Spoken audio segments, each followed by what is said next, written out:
Bueno, primero que nada, bueno, quiero agradecer a la Fundación Oportunidad la oportunidad de comentar esta presentación, porque en realidad me pareció fascinante. Fue novedoso para mí, me dio un poco de vergüenza porque yo le decía a mis colegas, voy a comentar esta presentación, Tools of the Mind. Tools of the Mind, sí, sí.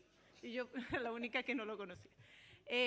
Pero me pareció muy interesante, sobre todo por, bueno, principalmente por el énfasis en algo que en realidad yo creo que todos nos hemos olvidado un poco. Yo me sentí también un poco tocada por la crítica, no del enfoque academicista, porque obviamente yo tampoco soy fanática del alfabeto, pero, o sea, enseñarle a leer a los niños en kinder, pero sí mi tema es el lenguaje, mi tema principal es el lenguaje. Trabajo en el desarrollo del lenguaje y me estoy además involucrando cada vez más en cosas como vocabulario y comprensión de historia, y me sentí un poco tocada por la crítica de que hemos dejado de lado otros aspectos y el tema de la autorregulación en particular. Pero es increíble cómo es sincrónica la cosa, porque hace un año atrás yo estaba escribiendo un proyecto de lenguaje y estaba evaluando algunas cosas y llamé a una amiga, a una colega, y le dije, estoy evaluando esto, lo otro, ¿qué se te ocurre? Dame sugerencias. Y me dijo, ¿por qué no evalúa función ejecutiva? Que todo el mundo está evaluando función ejecutiva. Y yo dije, ¿sí? ¿En serio? Sí. Y me puse a mirar y efectivamente, tal como lo dijeron las colegas, ahora se ha puesto muy de moda y con justa razón, porque hay muchos estudios que muestran que por sobre todas las otras cosas que predicen éxito en el colegio, la función ejecutiva, la capacidad de inhibir, la capacidad de establecer planes y de persistir, es un excelente predictor del éxito escolar. Y por más que mi tema es el lenguaje y no puedo dejarlo de lado porque me rompe el corazón ver las diferencias brutales del lenguaje que causa el nivel socioeconómico muy temprano en los niños y cómo eso después les va a causar problemas. No puedo dejar de reconocer que efectivamente cuando la pista se pone difícil en educación, cuando los niños pasan de estar en cuarto básico, donde los profesores los conocen, donde ellos conocen a los profesores, donde tienen un profesor un solo profesor para todas las asignaturas, y de repente pasan a quinto, donde tienen que ser más independientes, etcétera, los que sobreviven, son los que persisten, los que, pese a la ansiedad que les causa ese cambio, son capaces de permanecer orientados a una meta, de invertir esfuerzo consciente, pese a querer a lo mejor ir a hacer otra cosa. Cuando los niños de primero a cuarto básico encuentran que es muy fácil todo lo que les están pasando y de repente en quinto la cosa se pone un poquito más exigente, ¿cuáles son los que salen adelante? No necesariamente los que tenían mejor lenguaje o más talento para las matemáticas o sabían, qué sé yo, más cosas, sino que los que son capaces de persistir en la cara de esa dificultad. Hay estudios muy bonitos de Carol Dweck, que yo creo que ustedes citaban incluso a ella en alguna parte, que ha mostrado que cuando hay cambios en el entorno, cuando la cosa se pone más difícil, por ejemplo, cuando entramos a la universidad, ¿no? Muchas personas en la universidad que hago clase yo, muchos de nuestros alumnos eran los mejores de su curso. Yo hago clase en la Universidad Católica y la verdad que muchos de mis alumnos eran el mejor del curso, el mejor del curso. Tengo puros el mejor del curso. Y sin embargo, ¿qué pasa? Que llegan a la universidad y la cosa se pone un poco más difícil y siendo todos muy capaces y teniendo muchas herramientas, ¿cuáles son los que sobresalen? Los que no se dejan abatir por esa dificultad, sino que persisten, buscan cuál será el problema que tengo, por qué no estoy entendiendo. No va solamente, lo que les quiero hacer énfasis en que no va solamente en cuánto sabes, qué tan bueno es tu lenguaje y cuánta habilidad tienes, sino que en tu capacidad de organizarte, de organizar tu tiempo, de persistir, de ponerte una meta y hacer los pasos y evaluar, mirar, lo estoy logrando, estoy haciendo los pasos, me estoy acercando a mi meta, no, retrocedo, empiezo de nuevo. La importancia de eso realmente no se puede subrayar demasiado. Y me parece que es cierto, y me doy por aludida, que en el preescolar nos hemos olvidado un poco de eso y sentimos, me gustó mucho, una de las cosas que me pareció más interesante es el énfasis en el punto de que la autorregulación no se desarrolla sola. Porque si bien es cierto la función ejecutiva, y yo por eso te preguntaba, cuánto de esa función ejecutiva, cómo la mides y cuánto es un problema de anoxia al nacer o falta o mala nutrición y cuánto es lo que viene después, ¿no? Porque nosotros llega un momento en que la autorregulación pasa a ser provincia del lenguaje, donde, como decía Jessica, el lenguaje es una herramienta fundamental para podernos regular. Nosotros nos decimos qué es lo que tenemos que hacer y estructuramos nuestra tarea en base al lenguaje. Y eso ya no es una cuestión de mera madurez, eso ya no es una cuestión de que si me maduró la zona del cerebro de la función ejecutiva. Eso se aprende. Y yo no veo realmente en nuestro contexto que nosotros lo estemos intencionando en el preescolar. Intencionándolo como intencionamos la conciencia fonológica, intencionándolo como intencionamos los conceptos matemáticos, intencionándolo como intencionamos el vocabulario. Los que intencionamos todas esas cosas. Yo voy a hacer 3 cosas en mi comentario. Primero, bueno, lo que ya hice un poco, comentar sobre la importancia que tiene sobre la autorregulación. Segundo, me gustaría conversar un poco, o sea, comentar lo que pueda sobre el estado del autocontrol en Chile, de la autorregulación y de los problemas conductuales en el preescolar en Chile, que en realidad me costó encontrar material sobre eso. Y tercero, hablar de si quisiéramos implementar algo así en Chile, como cuáles serían los desafíos, porque en realidad la metodología en base al juego de ficción maduro es un poquito cara, me parece, bueno, entre otras cosas. Entonces, bueno, en primer lugar, como les decía, me parece que la importancia de la autorregulación para el éxito escolar no se puede enfatizar lo suficiente. Yo estaba viendo, por ejemplo, un ejemplo que no es intuitivo, cómo nosotros estamos trabajando ahora el tema de la comprensión lectora y de la comprensión de historias y cómo los niños tienen que tienen que monitorear su comprensión mientras escuchan un cuento, los niños de preescolar, antes que sepan leer. Y estamos tratando de ver si los niños hacen lo que hacen los lectores competentes. Uno está leyendo un texto y de repente dice, ah, ¿cómo era? No era que era sábado, entonces ¿cómo es posible que estén yendo a misa? Me equivoqué, me salté un día.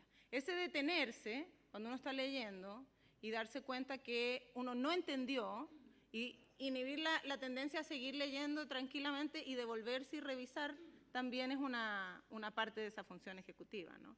Entonces, para ponerles un ejemplo de cómo, incluso en una cosa como la comprensión lectura, que uno podría decir, bueno, depende del desarrollo del lenguaje, también va a afectar ese proceso.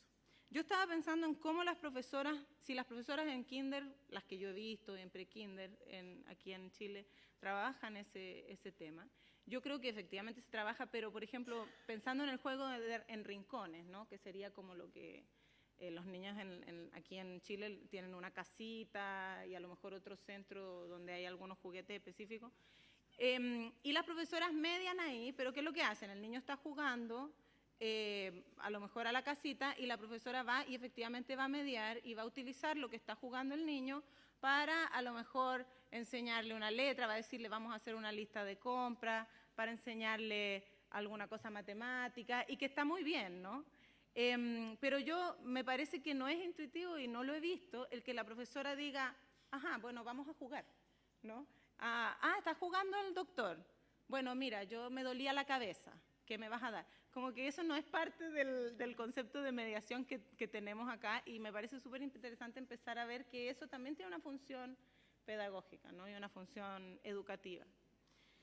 Bueno, eso para la relevancia. Con respecto a si en Chile tenemos graves problemas de conducta en el preescolar, como ustedes citaban bastantes estudios, no sé, yo personalmente soy un poco escéptica de las visiones como apocalípticas que dicen que producto de alguna lacra moderna como la televisión o la sobreprotección o los videojuegos, los niños ahora autorregulan menos o no sé. No había visto ese dato que mostraste que ese estudio lo habían hecho de nuevo y los niños no se habían parado tanto rato, así que a lo mejor es verdad. Pero en general yo pienso que quizás para mí los niños se desarrollan más o menos parecido en todas las generaciones, pero los desafíos ahora son más importantes porque quizás la profesora de kinder necesita que el niño autorregule más, porque tiene que leer un cuento, tiene que enseñarle 10 palabras, tiene que lograr que se aprenda un montón de letras, hacer conciencia fonológica y un montón de cosas que quizás antes era un poco más relajado. Entonces se nota más, ¿no? Se nota más cuando falta autorregulación, no lo sé. A lo mejor efectivamente es peor.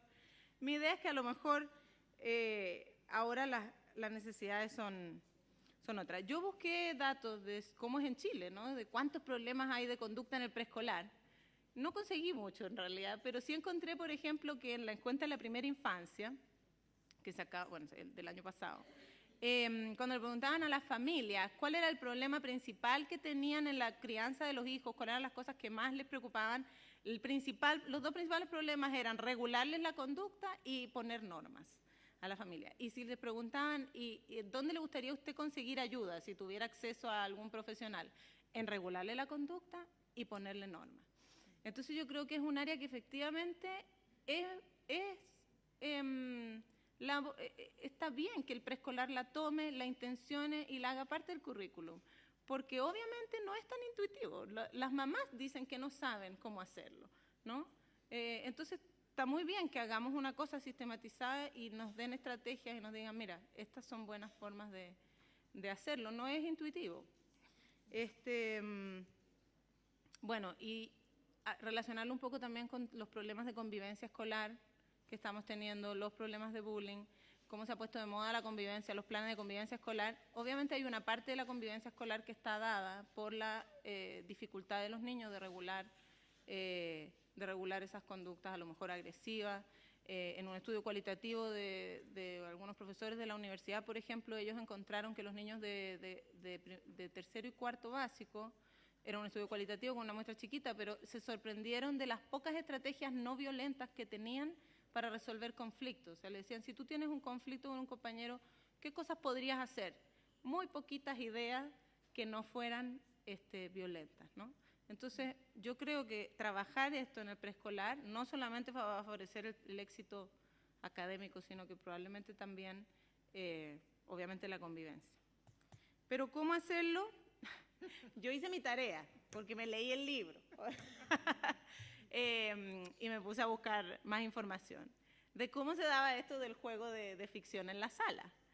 Y me llama la atención que los ejemplos que yo vi, que no significa que tenga que ser siempre así, la parte de, estamos haciendo un restaurante de McDonald's, tenemos muebles, tenemos disfraces, tenemos la hamburguesa de plástico y todo eso es bastante costoso.